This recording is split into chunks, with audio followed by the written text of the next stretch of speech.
જય શ્રી કૃષ્ણ મિત્રો, આ વિડીયોમાં સાંભળશું વરુથીની એકાદશી વ્રતની પૂજન વિધિ, તેનું મહાત્મ્ય, આ દિવસે કરવાના કાર્યો, ઉપાયો અને કથા વાર્તા। ચૈત્ર મહિનાની વદ પક્ષની એકાદશી એટલે વરુથીની એકાદશી। આ દિવસે લક્ષ્મીનારાયણની પૂજા કરવાથી સંસારના તમામ સુખની પ્રાપ્તિ થાય છે, ધન સંપત્તિમાં વૃદ્ધિ થાય છે, ઘરમાં સુખ સમૃદ્ધિ માતા લક્ષ્મીનો વાસ થાય છે। આ એકાદશીનું વ્રત શારીરિક કષ્ટ અને ઘાવથી બચવા તેમજ સંતાનની લાંબી આયુષ્ય માટે કરવામાં આવે છે। આ દિવસે અનાજ અને જળનું દાન કરવાનું મહત્વ છે। અનાજ અને જળનું દાન કરવાથી અનેક યજ્ઞો કર્યા જેટલું તથા કન્યા દાન કર્યા જેટલું જ પુણ્યફળ પ્રાપ્ત થાય છે। આ વ્રત સૌભાગ્ય, સંતાન તથા આરોગ્યની રક્ષા કરતું હોવાથી તેને સૌભાગ્યદાયીની વ્રત પણ કહેવાય છે। આ એકાદશીના દિવસે ભગવાન શ્રી હરિ વિષ્ણુના વરાહ અવતારની પૂજા કરાય છે, આથી આ એકાદશીને વરુથીની એકાદશી કહે છે। મિત્રો, આપણા ઋષિ મુનિઓએ મનુષ્યના પાપ પુણ્ય, સ્વર્ગ નર્ક આદિનો વિચાર કરીને મનુષ્યને સારા માર્ગે ચાલવા, સારા કર્મો કરવા, વ્રત, જપ, તપ, ઉપવાસ કરવા સૂચન કર્યું છે, જેમાં એકાદશીના વ્રતનું મહાત્મ્ય ખૂબ જ મોટું કહ્યું છે। એકાદશી એટલે 11, જે દર મહિને 2 વખત આવે છે, સુદ પક્ષમાં અને વદ પક્ષમાં। વર્ષની કુલ 24 એકાદશી, જ્યારે અધિક માસ આવે ત્યારે 2 એકાદશી વધારે હોય છે, આમ કુલ મળીને 26 એકાદશી હોય છે।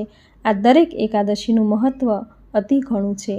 તેમાંની ચૈત્ર માસની કૃષ્ણ પક્ષમાં આવતી વરુથીની એકાદશીનું વ્રત કરવાથી વ્યક્તિની દરેક મનોકામના પૂર્ણ થાય છે, પાપનો નાશ થઈ પુણ્યની પ્રાપ્તિ થાય છે, જીવનમાં તમામ પ્રકારના સુખ તેને મળે છે, આલોકમાં સર્વે સુખ ભોગવી અંતે વૈકુંઠમાં વાસ થાય છે। આથી ચૈત્ર માસના વદ પક્ષમાં આવતી વરુથીની એકાદશીનું વ્રત દરેકે જરૂર કરવું જોઈએ। મિત્રો, એકાદશીનું વ્રત 3 દિવસનું હોય છે। વ્રત દશમના દિવસથી જ શરૂ થઈ જાય છે, આથી દશમના દિવસે શુદ્ધ સાત્વિક આહાર લઈ એકટાણું કરવું, એકાદશીના દિવસે ઉપવાસ કરવો તથા દ્વાદશીના દિવસે વ્રતના પાળના કરવા। આથી એકાદશીના દિવસે વ્રત કરનારે પ્રાતઃકાળે વહેલા ઉઠવું। આ દિવસે ગંગા સ્નાન કે પવિત્ર નદી કે જળાશયમાં સ્નાન કરવાનું મહત્વ છે। જો ગંગા સ્નાન કે પવિત્ર જળાશયમાં સ્નાન ન કરી શકાય તો ઘરે રહીને જ નહાના પાણીમાં ગંગાજળ ઉમેરી સ્નાન કરવાથી ગંગા સ્નાન કર્યા જેટલું જ પુણ્યફળ પ્રાપ્ત થાય છે। આમ સ્નાન કાર્યથી પરવારી પવિત્ર વસ્ત્રો ધારણ કરવા, ભગવાન સૂર્યનારાયણને જળનું અધર્ય આપવું, ઘરના ઉંબરાનું પૂજન કરવું, તુલસી ક્યારે જળ સિંચવું, ભગવાન શ્રી હરિ વિષ્ણુની મૂર્તિ કે ફોટાની પૂજા કરવી, જો મૂર્તિ હોય તો શુદ્ધ જળ, પંચામૃત, ગંગાજળથી સ્નાન કરાવવું, જો મૂર્તિ ન હોય તો ઘરમાં રહેલા ભગવાન શ્રી હરિ વિષ્ણુના કોઈ પણ અવતાર, શ્રી કૃષ્ણ, બાળ ગોપાલ, લડ્ડુ ગોપાલની મૂર્તિ કે ફોટાની પૂજા કરવી। પૂજામાં ધૂપ, દીપ, પીળા પુષ્પ, ચંદન, તુલસી, લવિંગથી પૂજા કરવી। પૂજા સમાપ્ત થયે ઓમ હ્રીમ શ્રીમ ક્લીમ લક્ષ્મી વાસુદેવાય નમઃ આ મંત્રનો જપ કરવો। દૂધ, દહીં, મિશ્રી, માખણ કે કોઈ પણ મીઠાઈનું નૈવેદ્ય ધરાવવું, આરતી સ્તુતિ કરવી। આ દિવસે શ્રીમદ ભાગવત ગીતા, લક્ષ્મી સ્તોત્ર, કનકધારા સ્તોત્ર આદિના પાઠ કરવા। આ રીતે એકાદશી વ્રતની પૂજા કરી વરુથીની એકાદશી વ્રતની કથા સાંભળવી, જે સાંભળ્યા વગર વ્રત કર્યાનું પુણ્ય ફળ અધૂરું રહે છે। જો વ્રત ન કરી શકો તો કથા સાંભળવા માત્રથી જ વ્રત કર્યા જેટલું જ પુણ્ય ફળ પ્રાપ્ત થાય છે। વ્રત કરીને આ કથા જે સાંભળે છે તેને વ્રત કર્યાનું પુણ્ય ફળ અનેક ગણું વધી જાય છે। તો મિત્રો, આ હતી વરુથીની એકાદશી વ્રતની પૂજન વિધિ, તેનું મહાત્મ્ય, આ દિવસે કરવાના કાર્યો, ઉપાયો, અને હવે સાંભળશું વરુથીની એકાદશી વ્રતની કથા। બોલો ભગવાન શ્રી હરિ વિષ્ણુની જય। યુધિષ્ઠરે ભગવાન શ્રી કૃષ્ણને પૂછ્યું, હે વાસુદેવ શ્રી કૃષ્ણ, તમને નમસ્કાર હો। ચૈત્ર માસના કૃષ્ણ પક્ષમાં જે એકાદશી આવે છે તેનું નામ શું છે, એનો મહિમા શું છે તે મને કહો। ત્યારે ભગવાન શ્રી કૃષ્ણે કહ્યું, હે રાજન, આ એકાદશીને વરુથીની એકાદશી કહે છે। આ એકાદશી આલોક અને પરલોકમાં સૌભાગ્ય આપનારી છે, આથી તેને સૌભાગ્યદાયીની એકાદશી પણ કહે છે। વરુથીની એકાદશીનું વ્રત કરવાથી સુખ અને આરોગ્યની પ્રાપ્તિ થાય છે અને પાપોનો નાશ થાય છે। બધાય લોકોને આ વરુથીની એકાદશી ભોગ તથા મોક્ષ આપનારી છે। વરુથીની એકાદશીના વ્રતના પ્રભાવથી જ માધાનતા અને ધુંધુમાર વગેરે અનેક રાજાઓ સ્વર્ગમાં ગયા હતા. જે મનુષ્ય 10,000 વર્ષો સુધી તપસ્યા કરે છે, તેમજ જે મનુષ્ય સૂર્યગ્રહણ વખતે કુરુક્ષેત્રમાં સોનાનું દાન કરે છે અને જે પુણ્ય ફળ તેને પ્રાપ્ત થાય છે, તેના જેટલું જ પુણ્ય ફળ વરુથીની એકાદશીનું વ્રત કરનાર મેળવે છે. વળી જે મનુષ્ય પૂર્ણ શ્રદ્ધાથી ભક્તિભાવપૂર્વક આ વરુથીની એકાદશીનું વ્રત કરે છે, તે પણ આ લોકમાં અને પરલોકમાં પણ પોતાના ઈચ્છિત ફળને મેળવે છે. હે રાજન, ઘોડાના દાન કરતાં હાથીનું દાન વધારે મોટું છે. હાથીનું દાન કરતાં ભૂમિનું દાન વધારે મોટું છે. ભૂમિનું દાન કરતાં પણ તલ દાન વધારે મોટું છે. તલ દાન કરતાં સુવર્ણ દાન વધારે મોટું છે. સુવર્ણ દાન કરતાં પણ અન્ન દાન વધારે મોટું હોય છે.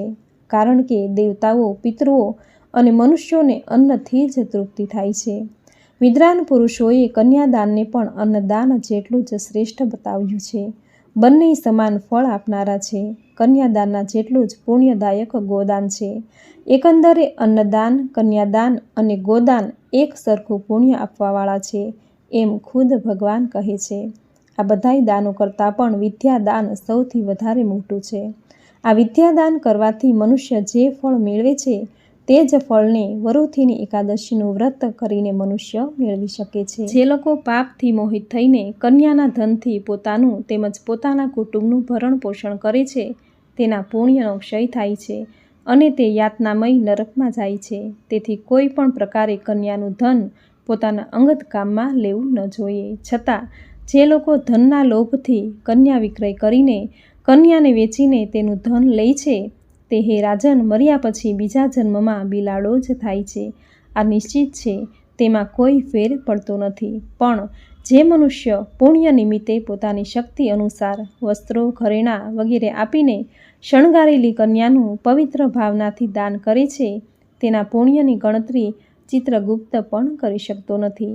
આવી રીતે કન્યાદાન કરનારને જે પુણ્ય મળે છે, તેટલું જ પુણ્ય વરુથીની એકાદશીનું વ્રત કરનાર મેળવે છે. એકાદશીના આગળના દિવસે એટલે કે દશમના દિવસે ભગવાન શ્રી હરિવિષ્ણુની ઉપાસના કરનારે આ વરુથીની એકાદશીનું વ્રત કરીને કાસુ, અડદ, મસૂર, ચણા, કોદરા, શાક, મધ, પારકું અન્ન, 2 વખતનું ભોજન અને આ 10 વસ્તુઓનો ત્યાગ કરવો.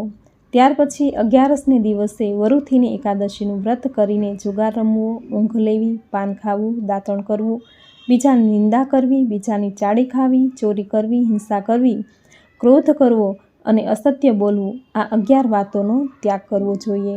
ત્યાર પછી વરુથીની એકાદશીનું વ્રત કરનારે 12ને દિવસે કાસુ, અડદ, મસૂર, દારૂ, મધ, તેલ, દુર્જનો સાથે વાર્તાલાપ, વ્યાયામ, પરદેશ ગમન, 2 વખતનું ભોજન અને બળદની પીઠ ઉપર સવારી, આ 12 વસ્તુઓનો ત્યાગ અવશ્ય કરવો જોઈએ. હે રાજન, આ પ્રમાણે દશમને દિવસે 10, 11ને દિવસે 11 અને 12ને દિવસે 12 વસ્તુઓનો ત્યાગ કરીને વરુથીની એકાદશીનું વ્રત કરવામાં આવે છે. આ વ્રત કરનારે ઉપવાસ તેમજ જાગરણ કરીને ભગવાન મધુસૂદનનું પૂજન કરવું જોઈએ. જાગરણ દરમિયાન પણ ધાર્મિક કથાઓ, પુરાણના આખ્યાનો તેમજ ધૂન, ભજન, કીર્તનનું વાજિંત્રો સહિત આયોજન કરવું જોઈએ. આમ કરવાથી વ્રત કરનાર બધા જ પાપોમાંથી મુક્ત થઈ પરમ ગતિને પામે છે. વળી પાપથી ડરવાવાળા પુરુષોએ પણ વરુથીની એકાદશીનું વ્રત કરવું જોઈએ. એ વ્રત કરવાથી એ યમદેવના ભયમાંથી મુક્ત થાય છે અને સર્વે પાપોમાંથી છૂટી જઈ વિષ્ણુ લોકને પ્રાપ્ત કરે છે. તેમજ આ વરુથીની એકાદશીના મહાત્મ્યને વાંચનાર તેમજ સાંભળનાર પણ હે રાજન 1000 ગાયોના દાનનું ફળ મેળવે છે. આ પ્રમાણે ચૈત્ર માસના વદ પક્ષની વરુથીની એકાદશી વ્રત કથા પૂર્ણ થાય છે. બોલો ભગવાન શ્રી હરિ વિષ્ણુની જય. મિત્રો, વરુથીની અર્થાત સર્વ પ્રકારે રક્ષા કરનાર, જીવનમાં આવતી દરેક સમસ્યા, કષ્ટ, બાધા, રોગ, ગરીબી વગેરેથી રક્ષા કરનાર હોય આ એકાદશીને વરુથીની એકાદશી કહે છે.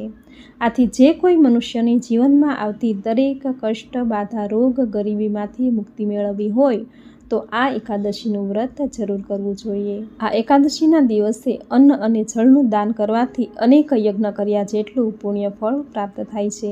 દરેક પ્રકારના પાપનો નાશ કરવા, સર્વે સુખની પ્રાપ્તિ કરવા માટેનું જો કોઈ ઉત્તમ વ્રત હોય તો તે છે વરુથીની એકાદશી.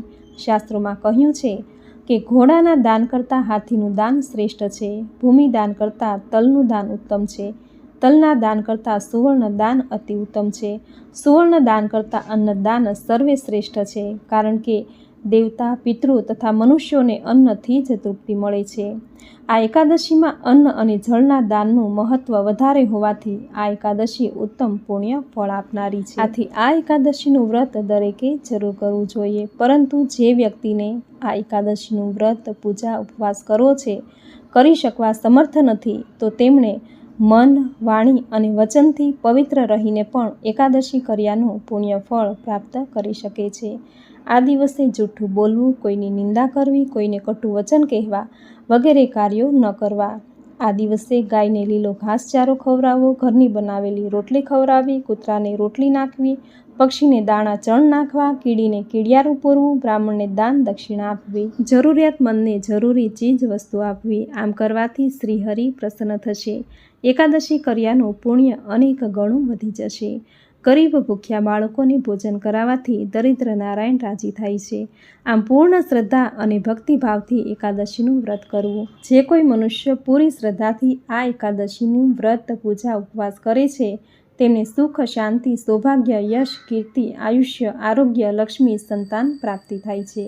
જે વ્યક્તિ એકાદશીનું વ્રત કરવા સમર્થ નથી, તો તેમણે આ એકાદશી વ્રતની કથા સાંભળવા માત્રથી જ એકાદશી કર્યાનું પુણ્ય ફળ પ્રાપ્ત થાય છે.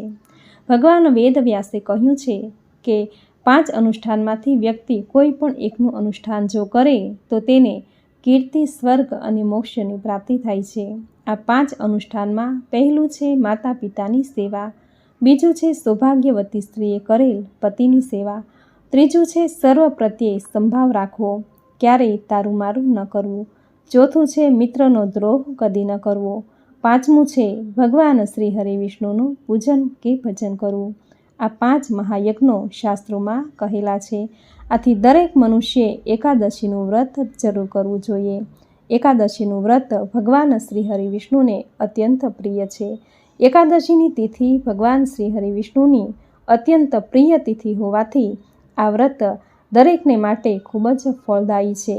દરેક એકાદશીના દિવસે તુલસી માતાની પૂજા કરવી, શાલિગ્રામની પૂજા કરવી, ગાય માતાની સેવા પૂજા કરવી. આમ કરવાથી ભગવાન શ્રી લક્ષ્મીપતિ અત્યંત રાજી થશે, પ્રસન્ન થઈ સુખ, શાંતિ, સમૃદ્ધિ, આરોગ્ય, આયુષ્ય, સંતાન અને મા લક્ષ્મીના આશીર્વાદ આપશે. તો મિત્રો, આ હતું વરોથીની એકાદશી વ્રતની પૂજન વિધિ, તેનું મહાત્મ્ય, આ દિવસે કરવાના કાર્યો, ઉપાયો અને કથા વાર્તા જે તમે પૂરી શ્રદ્ધાથી અંત સુધી સાંભળવી તમને જરૂર ગમી હશે. તો વિડીયોને લાઇક કરી કોમેન્ટમાં જય શ્રી હરિવિષ્ણુ, જય માતા લક્ષ્મી જરૂર લખજો. ચેનલ પર નવા છો તો ચેનલ સબસ્ક્રાઈબ કરી બાજુમાં બેલ આઇકન પ્રેસ કરી દેજો, જેથી આપણા આવતા દરેક નવા વિડીયોની નોટિફિકેશન તમને મળતી રહે. તો ફરી મળીશું આવી જ નવી ધાર્મિક માહિતી, નવી ધાર્મિક કથા સાથે. ત્યાં સુધી આપ સૌને મારા જય શ્રી કૃષ્ણ.